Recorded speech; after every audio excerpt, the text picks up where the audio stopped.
I first went to a festival when I was 18.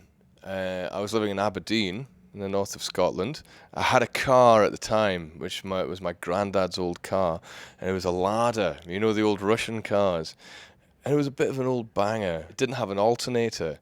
At the time, I knew nothing about mechanics. I mean, I don't really know much about mechanics now, but at least I know that you need an alternator for the car to work. The alternator, for anybody who doesn't know, makes all the electricity work. It's the generator that powers everything.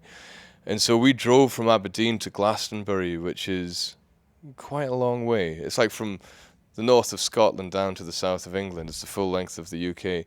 And we drove it without an alternator, and would have to stop off at service stations every sort of 3 hours of driving or so, and then charge the bloody battery for.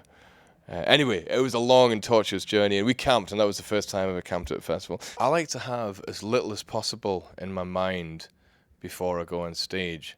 You know, that's the worst thing. Like, if you're beside somebody and they're behaving like a prick and like they're putting sort of bad thoughts into your head. You know, I think because when you go on stage, there shouldn't be anything in your mind apart from the performance and the audience and the sensation that you're going through when you're there. Because if you have something else in your head, it's a distraction and it's drawing you away from the thing that you should be doing. And you become focused on what you're doing. Not over-focused, you don't overthink about it, but you become calm. And then when you become calm as you walk up those steps and you hear the sound of the audience change and you become overwhelmed by this sensation which is like nothing else you've ever felt before.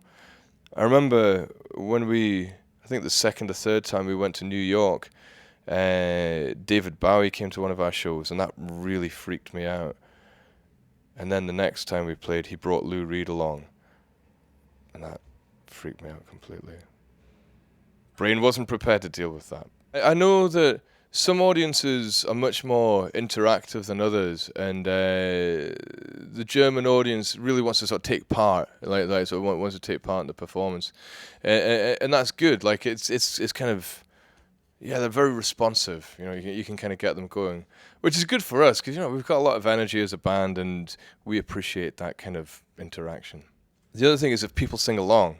I always find it really touching if people sing along and English isn't their first language and you hear a particular accent coming through with the words. It's because it reminds you of where you are and how far you are from the place where you wrote the song. And you think, isn't that incredible that you managed to touch these people's lives and so many thousands of miles away from where you wrote? Yeah, that definitely gives you goosebumps. It's funny because I think synthesized music is as old as rock and roll. In fact, I'm pretty certain the synthesizer was invented about 20 years before the electric guitar was. And people have always been trying to present them as if they are conflicting genres. And they're not at all. They intermingle and influence each other, and one takes from the other, and neither is right, neither is superior, neither is inferior. I enjoy both, so why not have them together at the same festival? It's as ridiculous an argument as it was in the 1960s to say to somebody, are you a mod or a rocker? Who gives a shit? Those bands sound pretty much the same to me. You know, like, I think particularly nowadays, I think we live in a different age from, say, the 1960s or the 1970s, where you could go on the road, do whatever you want, do whoever you want, and nobody would really find out. In the age of camera phones and social media, your girlfriend's going to find out pretty quickly.